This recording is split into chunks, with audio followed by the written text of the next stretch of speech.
Josi, boa tarde. Pode começar. Boa tarde, é porque aqui está pedindo autorização para gravar. Aí eu estava dando autorização. Olá, meu nome é Josiane Couto. Meus cabelos atualmente estão pretos, escovados, os meus olhos são castanho escuro, eu estou utilizando um macacão rosa, eu me considero da cor parda, faço parte da turma 113, o nome da minha tutora é Leni.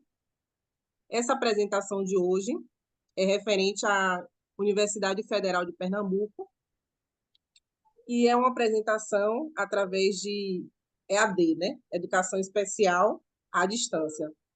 O tema da nossa apresentação é a importância da linguagem na construção dos processos psicológicos superiores e na construção dos conceitos científicos.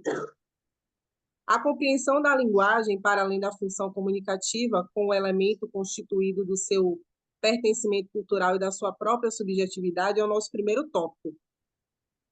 Isso envolve a forma como a linguagem contribui para a construção do sujeito e para a organização do pensamento e da ação. Seguinte.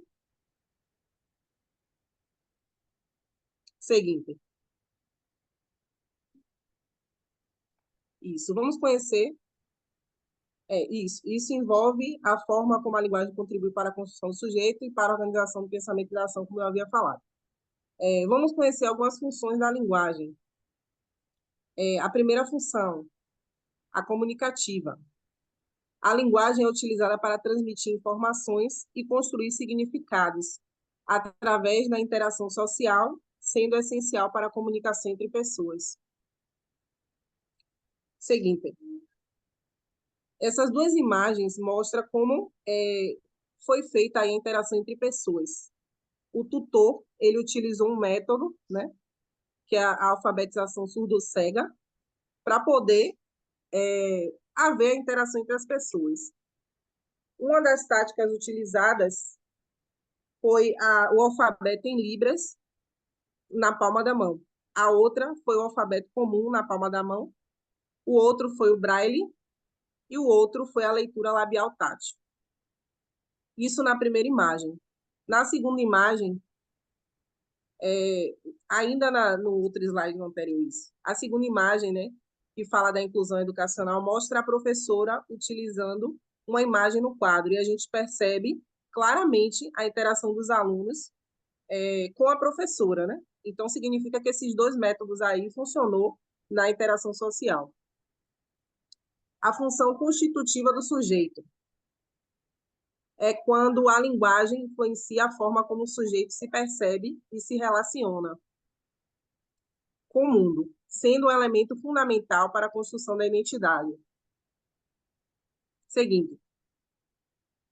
Nessas duas imagens aí mostram o efeito psicológico do que a gente fala como indivíduo e enquanto sociedade.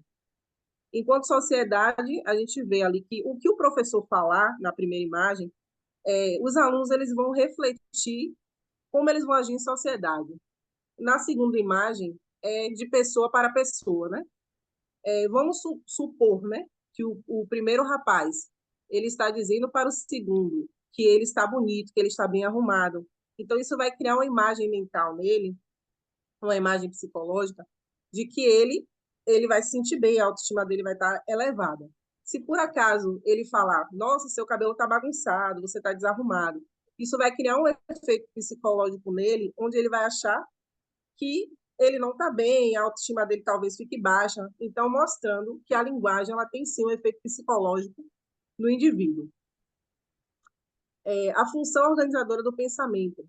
A linguagem ela ajuda a organizar o pensamento e a planejar as ações, permitindo que o sujeito formule seus pensamentos e os articule com a realidade. Nessa segunda imagem, já mostra um cérebro e uma pessoa de olho fechado, né? Então, vamos supor que seria uma pessoa cega.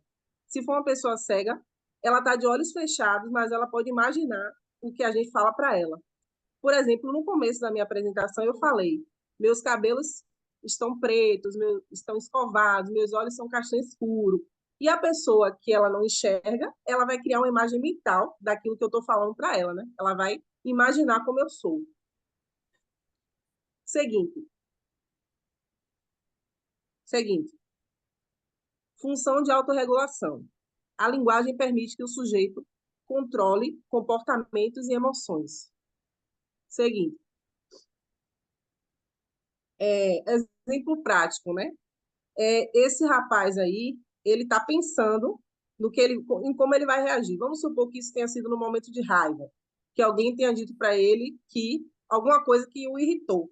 Ele parou nesse momento e pensou como é que ele vai agir, se ele vai agir de maneira positiva ou de maneira negativa. Então, ele tem a condição de controlar a ação e a reação dele. Nós temos essa condição. O segundo tópico, seguinte. A compreensão da dupla mediação semiótica, representação simbólica e do outro. Conceito. A dupla mediação semiótica, no contexto da teoria histórico-cultural de Vygotsky, refere-se à forma como os seres humanos interagem com o mundo e constroem conhecimento através de instrumentos e signos e não diretamente. A mediação instrumental, técnica, envolve a utilização de ferramentas físicas, enquanto a mediação semiótica simbólica se refere ao uso de símbolos, como a linguagem, para representar e organizar a experiência. Mediação instrumental técnica. Um exemplo nessa imagem aí de mediação instrumental técnica é o computador, porque normalmente a mediação instrumental técnica é utilizando ferramentas de tecnologia, como celular, computador, qualquer coisa física que a gente possa utilizar, né, material físico que a gente possa utilizar, é considerado uma mediação instrumental técnica. No estudo, no caso, né, no aprendizado. Mediação instrumental simbólica. Já é utilizado o cálculo, a linguagem, né? Então, essa imagem descreve isso, né? Que a gente pode usar dessas duas formas, e isso significa uma mediação simbólica. Existem outras formas de mediação simbólica? Existem, né? Como, por exemplo, a educação à distância. A educação à distância é um claro exemplo de mediação semiótica porque ela envolve a utilização de meios e tecnologias de comunicação para conectar alunos e professores. Funciona através de signos e símbolos que transmitem informação e conhecimento, tornando a aprendizagem um processo mediado pela linguagem e pela interação com os meios de comunicação. Um documentário também é um exemplo de mediação semiótica. Por que um exemplo? Porque envolve uma série de processos de seleção, organização, interpretação de sinais e símbolos, para construir um significado, transmitindo a narrativa ao público. Seguinte. A música também é um exemplo de mediação semiótica. A música ela utiliza sons, ritmos, melodias e harmonia para criar significados e transmitir mensagens, estabelecendo uma relação entre o emissor, que é o compositor, e intérprete, e o receptor, que é o ouvinte. Essa relação que envolve a interpretação e a atribuição de sentido é o que a semiótica estuda.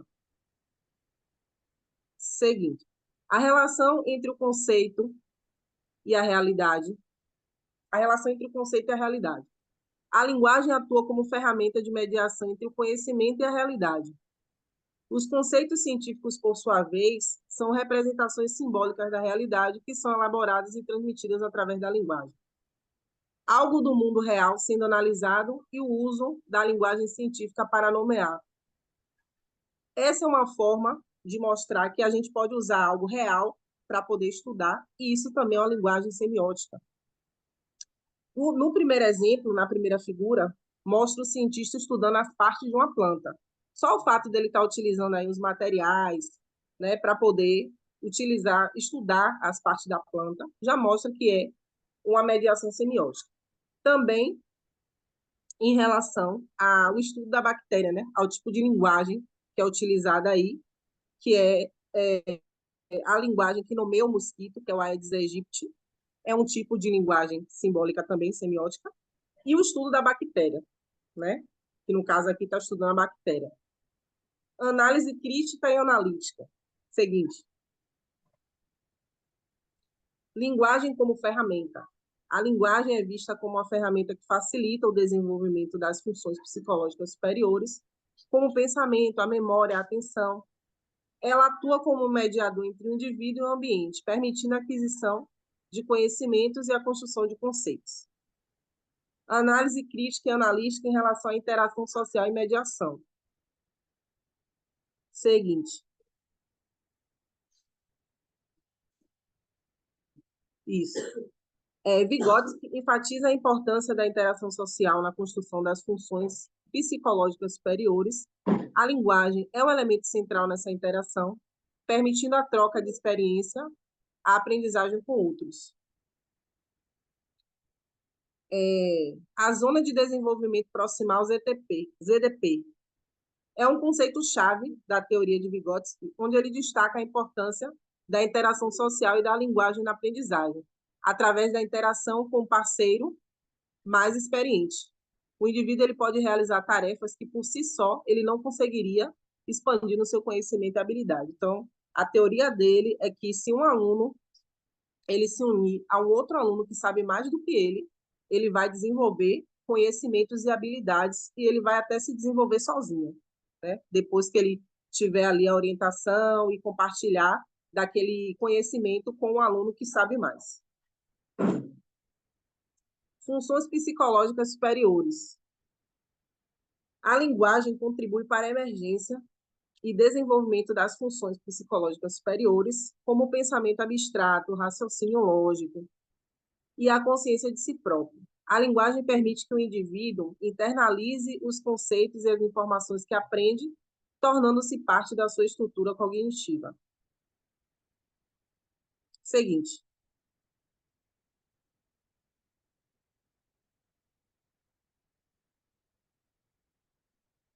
A linguagem é essencial para a construção e comunicação de conceitos científicos. Através da linguagem, podemos formular teorias, expressar ideias complexas e compartilhar conhecimento com outros. A conclusão. A linguagem é um elemento essencial na construção dos processos psicológicos superiores, influenciando o desenvolvimento cognitivo, a interação social e a aprendizagem.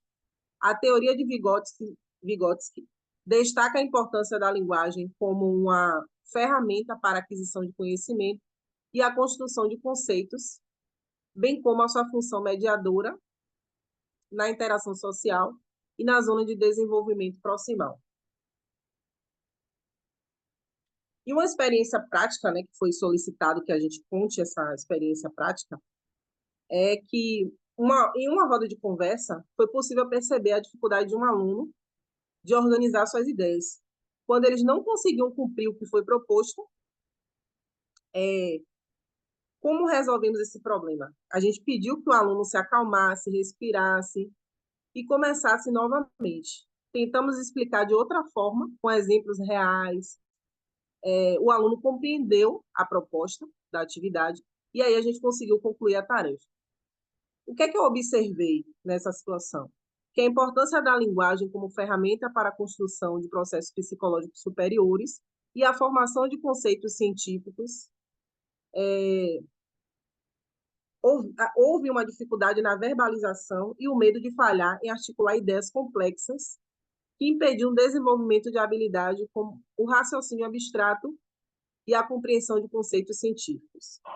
Então, o que ficou percebido aí foi que realmente houve uma dificuldade do aluno na verbalização e o medo de falhar. Mas a gente conseguiu contornar e aí ele conseguiu cumprir o que foi proposto. Aqui finalizamos a nossa apresentação.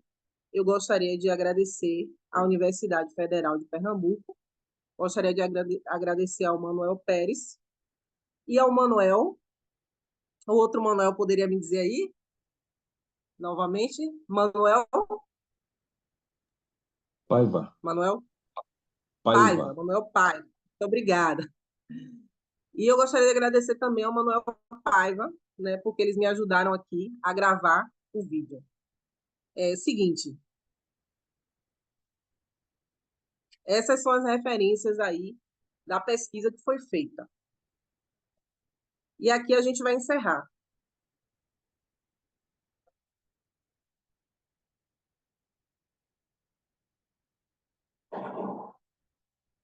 Já encerrou, Manuel?